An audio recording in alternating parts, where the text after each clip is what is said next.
जय गुरु जी।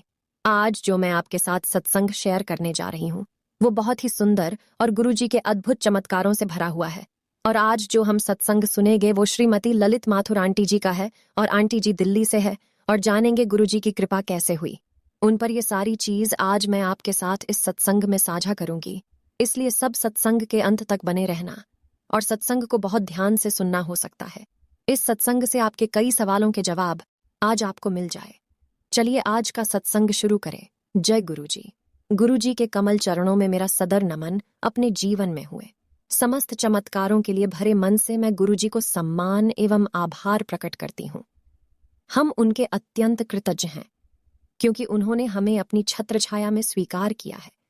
वह ईश्वर के अवतार हैं, शिव के मूर्त स्वरूप और साथ ही अत्यंत मानवीय, मिलनसार, उदार दिव्य ऊर्जा हैं जो हमारा सही मार्गदर्शन कर झूठे रीति रिवाजों और रूढ़िवाद से उठने को प्रेरित करते हैं। उन्होंने हमें जीवन, धर्म और आस्था को समझने का एक विभिन्न अर्थ प्रदान किया है। सब कुछ अति सहज हो गया है। बहुत सौभाग्यशाली है वह दिन जब हम पहली बार गुरुजी की शरण में पहुंचे थे, जब पहली बार मेरे पिता उनके पास गए थे। उन्होंने हमारे बारे में प्रश्न किया था। उन्हें पता था कि मेरे पति कहाँ पर कार्यरत हैं और मेरी बेटी को क्या रोग है। रूबेला के लक्षण। यह अप्रैल 1995 की घटना है। मैं प्रसन्न हो गई।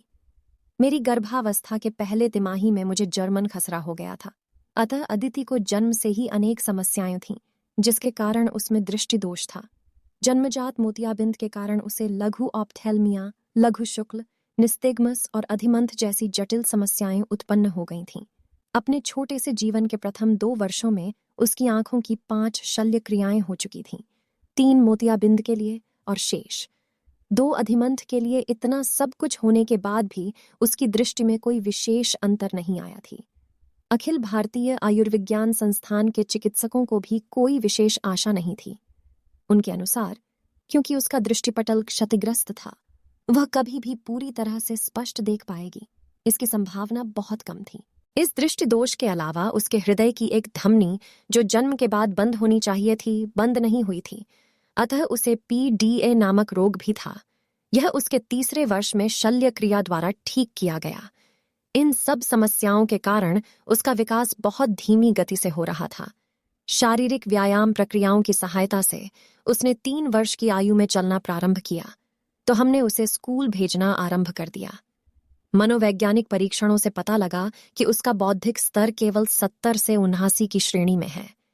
मनोवैज्ञानिक ने उसे मंदबुद्धि छात्रों को पढ़ाने वाले विशेष अध्यापकों की देखरेख में रखने का प्रस्ताव दिया। गुरुजी के पास आने के पश्चात यह सब नाटकीय ढंग से परिवर्तित हो गया। उस समय अदिति 12 वर्ष की थी और साधु वासवानी स्कूल के विशेष विभाग में पढ़ती थी। अपने पिता के माध्यम से गुरुजी का आदेश प्राप्त करने के उपरांत हम ग्रेटर कैलाश में गुरुजी के मंदिर पहुंचे। यह एक अनोखा अनुभव था। हमने कभी ऐसे मनमोहक और स्वयं की ओर आकर्षित करने वाले गुरु नहीं देखे थे। गुरुजी हमें कुछ विशेष दिनों को ही आने को कहते रहे। उनके 5वें दर्शन के अवसर पर उन्होंने अदिति को प्रतिदिन प्रातः सूर्य नमस्कार करने और दूध में मूंगफली और उनके द्वारा अभिमंत्रित मिश्री डालकर पीने को कहा। यह 51 दिन तक करना था। 21वें दिन उसने कहा कि उसकी दृष्टि में सुधार है। हम अति आनंदित थे। शीघ्र ही गुरुजी चंडीगढ़ चले गए, जहां वह 3 वर्ष रहे। हमने 2 बार उनके पास जाकर अदिति के लिए कुछ करने का निवेदन किया तो उन्होंने उत्तर दिया कि वह दिल्ली वापस आकर उसे स्वस्थ करेंगे।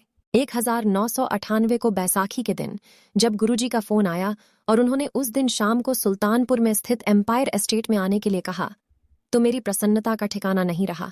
उसके बाद मैं बार बार उनसे अदिति का उपचार करने का आग्रह करती रही।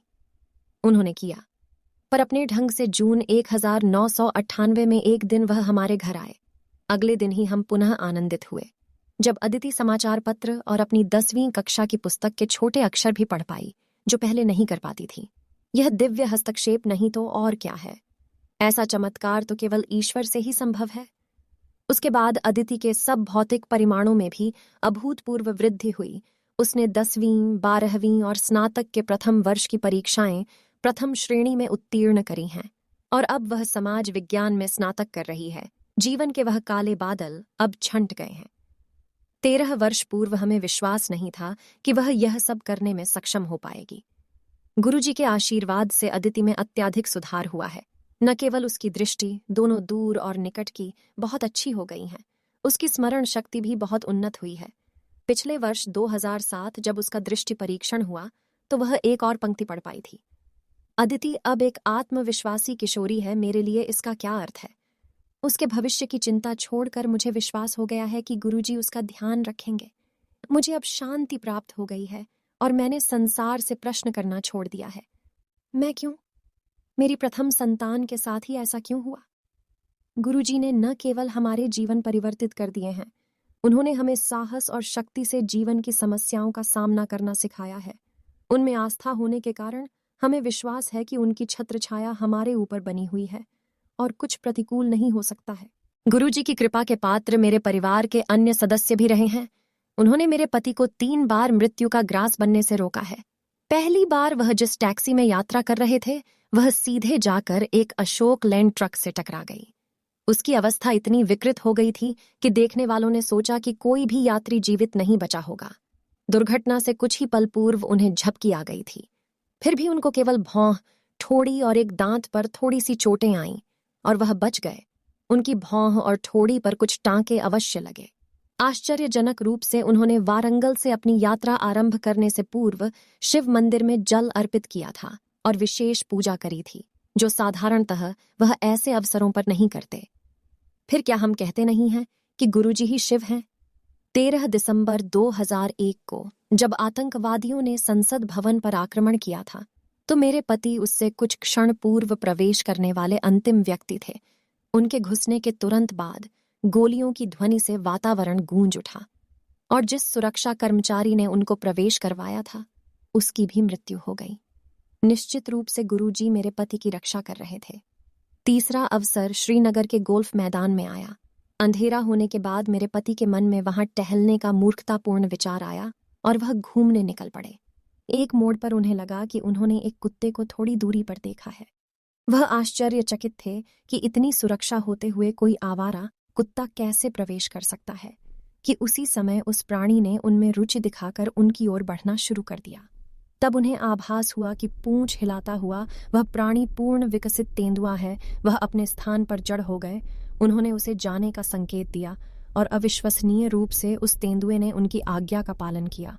जब वह वहां से चले तो उसे तेंदुए ने मेरे पति का पीछा भी नहीं किया। गुरुजी द्वारा रक्षा का एक और स्पष्ट प्रमाण। गुरुजी ने न केवल मेरे पति की जीवन रक्षा करी है, उनकी वृत्ति पर भी दया करी है। उन्हीं के आशीर्वाद से मेरे पति को पदोन्नति और स्थानांतरण मिले। त्रुटिहीन रिपोर्ट होते हुए भी मेरे पति की उन्नति में बाधाएं थीं। केवल गुरुजी के आशीर्वाद से उनको सचिव श्रेणी में स्थान मिला और दिल्ली आने से पूर्व वह श्रीनगर जैसे प्रमुख स्थान में रहे।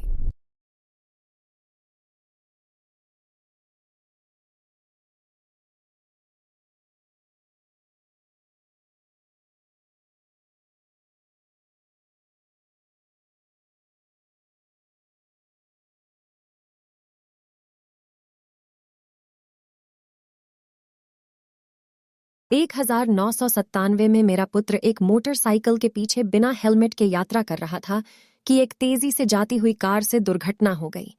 उस समय कुछ भी हो सकता था, जैसे गंभीर चोटों के कारण गर्दन की मोच या पक्षाघात। चमत्कार से वह थोड़ी सी चोटों के साथ बच गया। जब स्वस्थ होकर मेरा बेटा गुरुजी के पास गया तो उन्होंने उसे बताया कि उन्होंने उसकी जीवन रक्षा करी थी। मुझे भी गुरुजी ने अपने स्नेह से वंचित नहीं रखा है। 20 वर्ष से मुझे अस्थमा के दौरे पड़ते रहे थे और मैं अक्सर स्टेरॉइड की गोलियां खाती थी। मैंने सदा गुरुजी से अपने बच्चों के लिए आशीष मांगा था, पर अपनी समस्या उनके सम्मुख कभी प्रकट नहीं करी थी।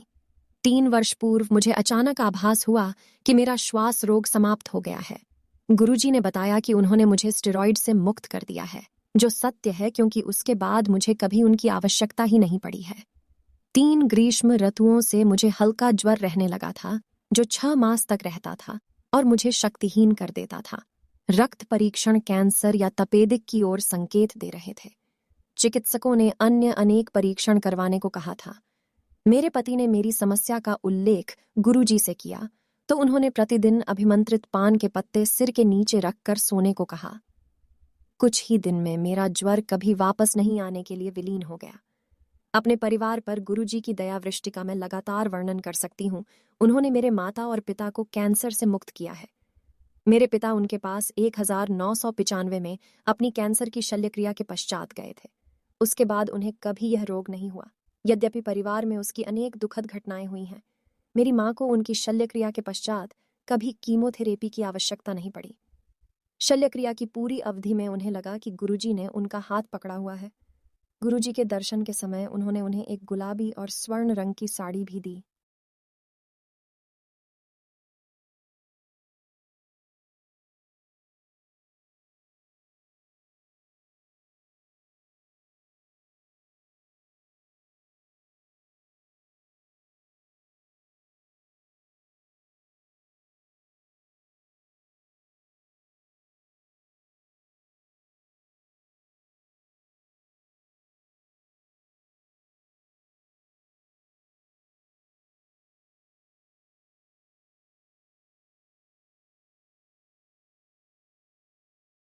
गुरुजी ने अक्सर हमें स्वप्न में दर्शन दिए हैं। एक बार मेरे पुत्र आशुतोष को स्वप्न आया कि गुरुजी के दर्शन करते हुए उन्होंने अपने साथ बड़े मंदिर में चलने के लिए कहा। जब किसी कारणवश गुरुजी वहां नहीं गए तो हम वापस घर आ गए। गुरुजी ने आशुतोष से उसके फोन पर बात करके प्रश्न किया कि हम बड़े मंदिर क्यों नहीं गए। फिर उन्होंने कहा कि वह उसे कुछ दिखाएंगे। उसके बाद जो हुआ वह दिव्य दर्शन है। उसने हमारे प्रांगण में अपने से दूर जाती एक भव्य आकृति देखी, जानने को उत्सुक कि वह कौन है। उसे शिव की जटाएं और त्रिशूल दिखाई दिए। फिर वह आकृति उसकी ओर मुड़ी। फिर शिवजी ने पहले हनुमान और उसके बाद गणेश के रूप धारण कर लिए। हमारे पुत्र को वास्तव में आशीष प्राप्त हुआ है। गुरुजी ने जो कुछ भी हमारे लिए किया है उसके लिए मैं उनका आभार और कृतज्ञता प्रकट करने में असमर्थ हूँ। जब उन्होंने हमें संरक्षण दिया तब चिकित्सकों ने अदिति को पूर्ण स्वस्थ करने में अपनी असमर्थता व्यक्त कर दी थी। उसका रोग निवारण उनकी दिव्य शक्तियों का प्रत्यक्ष प्रमाण है। शब्द गुरुजी की महानता व्यक्त नहीं कर सकते। उन्होंने हमारा जीवन परिवर्तित कर दिया है, आस्था से ऊर्जा और स्फूर्ति प्रदान करी है, हमें वातावरण के प्रति अधिक सहनशील बनाया है, स्थितियों को स्वीकार करना सिखाया है और हम में साहस और शक्ति का समावेश किया है। वह छप्पर फाड़ कर देते हैं और बदले में मात्रपूर्ण निर्विवाद आस्था की आशा करते हैं। हमें अपने जीवन का नवीन अर्थ मिला है। उन्होंने हमें प्रचुर मात्रा में आगे बढ़ने की आशा, दृढ़ता और सामर्थ्य भी दिया है। उन्होंने हमें सुयोग्य मानव बना दिया है। मेरा विश्वास है कि वह परमात्मा के अवतार हैं। उन्हें चाहे किसी भी नाम जैसे शिव, कृष्ण या गुरु नानक पुकार लें, वह तो एक रूप में ही सब हैं। हमारे जीवन के सब चमत्कार दिव्य शक्ति से ही संभव थे। मैं सदा उनकी शरण में रहने की विनती करती हूँ। वह अनुयायी धन्य हैं जो बिना किसी इच्छा से उनकी सेवा करते हैं। उनके परिवार में, उनकी छत्र छाया में सब एक समान है। वह सबको अनुभव, सुख और दुख बंटवा कर, जैसा एक परिवार में सदा होता रहा है, सच्ची नम्रता और दीनता का पाठ देते हैं। वास्तव में हम उन्हें इस विशाल ब्रह्मांड में मानव ब्रह्म के रूप में देखते हैं। गुरुजी के बारे में इतना कुछ कहना अभी भी शेष है। मुझे अपना यथास्थान दिखाने की उनकी अनोखी शैली मंगा न कर या यूं ही तुरदी फिरदी है। पंडितादे कोल से लेकर उनकी रहस्यमय मधुर दिव्य मुस्कान या फिर घर में अचानक वह सुगंध जो उनकी प्रत्यक्ष उपस्थिति की ओर संकेत देती है। फिर वह ओम जो अचानक ही पहले घर में उनके सब कैलेंडरों पर प्रकट हुए और उसके पश्चात घर के पूरे फर्श पर सैकड़ों की संख्या में छपे हुए दिखाई दिए कि समझ नहीं आ रहा था कि चलते हुए कहाँ पर पांव रखें। जब मैंने उनसे इसका उल्लेख किया तो वह बोले, देख दी चल। फिर एक बार उनके द्वारा अभिमंत्रित ताम्र लौटे के जल का स्वाद उसी अमृत सा हो गया था जो उन्होंने उससे पूर्व छकाया था।